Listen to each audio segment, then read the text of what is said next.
Hey crew, welcome back to Base Camp. Today, we're working with hot toddies. Oldie but goodie. Easy to make. 1 ounce of whiskey, 1/4 ounce of lime juice, and a shit ton of honey. Well, that's how I like it. Top of that, heat it up with a nice steaming tea. I prefer black tea. Some people like herbal teas, but I like black tea because it goes well with the spices I like to put in it, which is a cinnamon stick and some orange bitters. Man, I love bitters. It's kind of a twofold drink today. One, my throat's been absolutely killing me all day, and it's been a day. I'm recording this for the second time because when I recorded this a couple of days ago, the file was corrupted, so here I am scrambling to get this done. Yay, midnight podcasts. 2, I needed a comfort drink. We're going back to adolescence in the church. So yeah. Specifically, one very pinpoint memory.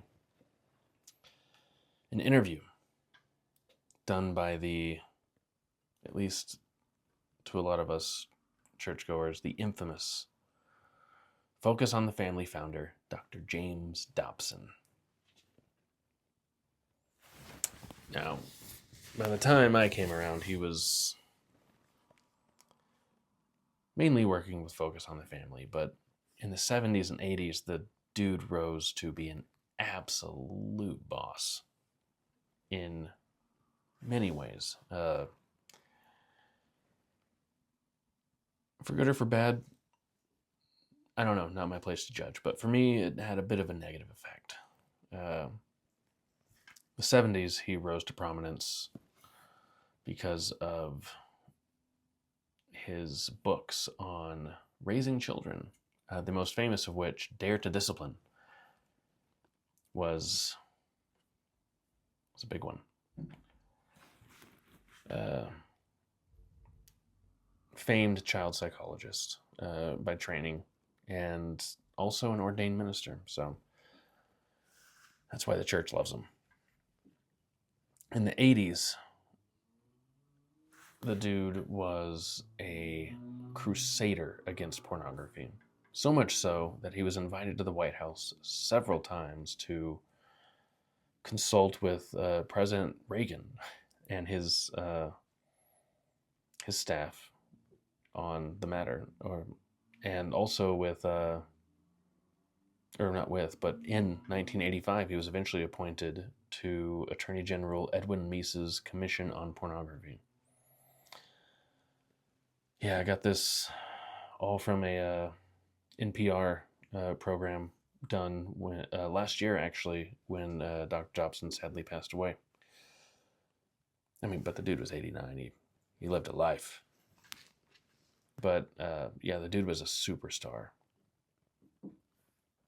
But mainly I'm talking about one thing he did. An interview with the arguably more famous, it's not even an argument, the much more famous Ted Bundy. Yeah, the serial killer.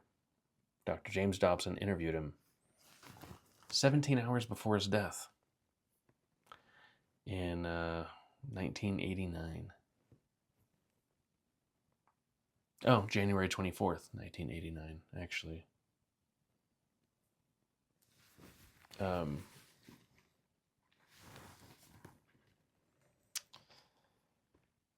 Yeah, so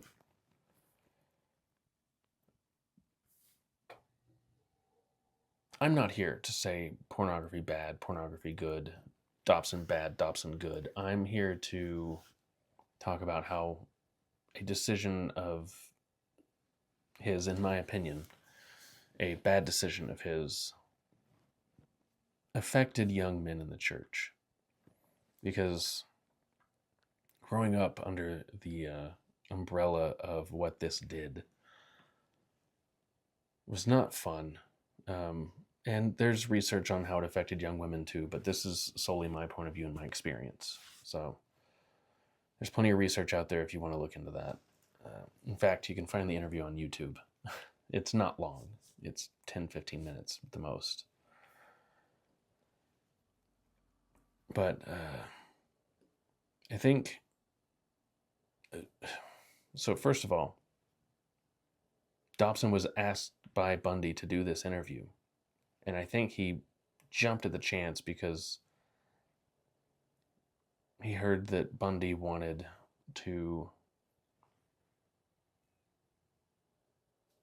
talk about pornography and its effects on him. In my opinion, Bundy was watching the news, kind of saw what was going on, and found a target for his next scapegoat and an audience for his lie. Sorry, freezer just kicked in. And I don't think Dobson saw it that way. I think his ego kind of got the better of him in this, and he ran with it. And that affected a lot of us young adolescent men at the time, boys really, because I can recall even the parents of my parents, youth group parents, when at least once a year we'd sit down and watch this so the church could say, porn bad, don't do it. But what it really did was scare into our parents and us that if we look at porn, we're going to become serial killers. That's what it does to you. After that, we were not treated as young men with hopeful futures. It felt like we were very much treated as eventual monsters. And it felt like that all the time we'd always get lessons of, girls, don't go tempting these monstrous men with all these clothes. They'll jump at the chance. Or girls, we have to protect a girl's innocence. And you, for yourselves, have to watch out for that monster inside. That's so damaging psychologically. And hearing it over and over year after year, it does something to you that just, it's no wonder we all hate it ourselves. It's no wonder why we drink. Damn, that's good. But that's where I'm coming from in this, because that's all it talks about. And in the main article I'm using for this, it comes out of a Utah State Senate Judiciary Committee. It came out in 2007. They've been trying to ban porn for forever, but I found the full document there. And by document, I mean transcript of the interview. It's no wonder parents were afraid when Bundy is quoted as saying, "Every man who reads Playboy or looks at hardcore pornography is contributing to this kind of violence." And a psychologist and minister that they trust is agreeing and saying, you are talking about the kind of violence that grows out of pornography.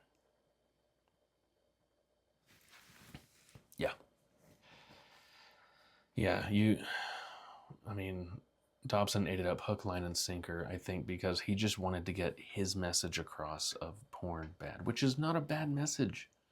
It's not the greatest thing for our brains, guys, but again, I'm not here for that. It's... and later on, Dobson, in an interview with Forerunner, used to be magazine now. It might still be magazine, but it's very least a website. More of a op-ed type thing. But Dobson recalls Bundy saying, "Pornography snatched me out of my home 20, 30 years ago. And pornography can reach out and snatch any kid out of any home today." And Dobson would say that over and over again anytime he was in an interview. And it's no wonder it scared parents with stuff like that.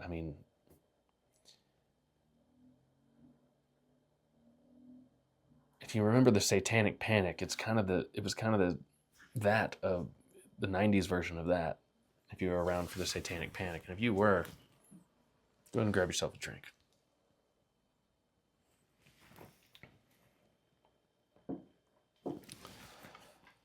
It didn't go into all of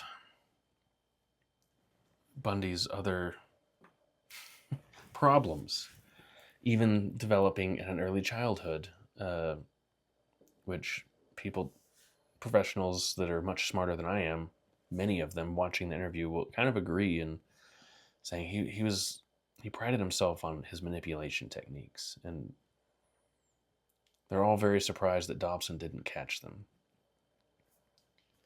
I mean, he even lied about his childhood, saying it was nice and fantastic. When,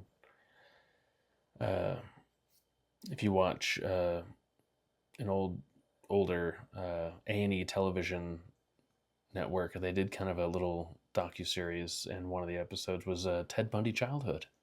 It was on in like 2024. Somebody that knew him as a child who only wanted to be identified as Holt, recalled Bundy liked to scare people. It seemed to be a theme throughout his life, including in this interview. I think he succeeded. She recounted his fondness for digging holes in the ground and putting stakes in them and covering them with vegetation, like he pretended to be Rambo or something. And she knows of at least one girl who fell and hurt her leg in what used to be called tiger traps. I'm pretty sure now they're called war crimes. But stuff like that they didn't touch in this interview at all. Basically, they talk about porn and its ability to warp you into him. No mention of psychopathy at all. It's usually referred to by the original works of Dr. Robert D. Hare, a psychologist and professor, and in his textbook, Without Conscience, The Disturbing World of Psychopaths Among Us. Man, these guys know how to sensationalize, don't they? While it is not an official diagnosis in the DSM, psychopathy is considered a severe subtype of antisocial personality disorder. And psychopathy kind of has a running checklist, which Dr. Robert Hare developed, and he checks them all, man. Extreme lack of empathy, superficial charm, manipulation and deceit, lack of remorse or guilt, impulsivity and thrill-seeking, and shallow emotional responses. And a lot of serial killers share those traits, along with sexual sadism, extreme manipulation, and lack of empathy or remorse. And oh boy, should they have mentioned this. But I think he didn't, because he was trying to hit a certain point, and what a dishonest way to do it. I mean, you let an entire generation run away with fear and damage their kids. I mean, this didn't just happen in my church. It was all over the nation. And several people kind of discount this interview because of lack of documentation of that. In fact, Ted Bundy's own defense attorney back in '89, when he was giving a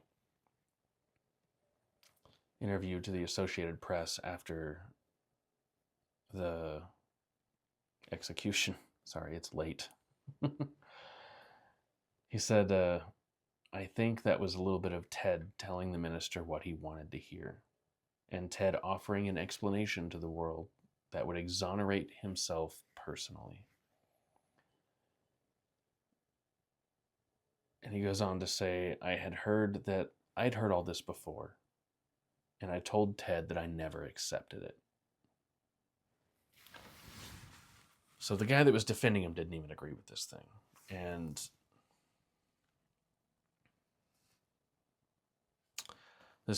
I got this quote, not out of the Associated Press, but out of a PBS NewsHour back in last year. Again, they were doing a piece on Dr. Dobson after he had passed away.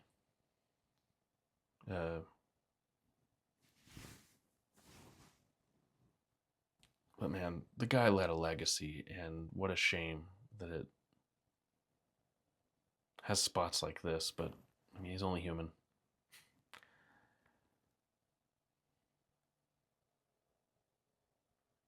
Forgive and forget, right? Sometimes that's hard.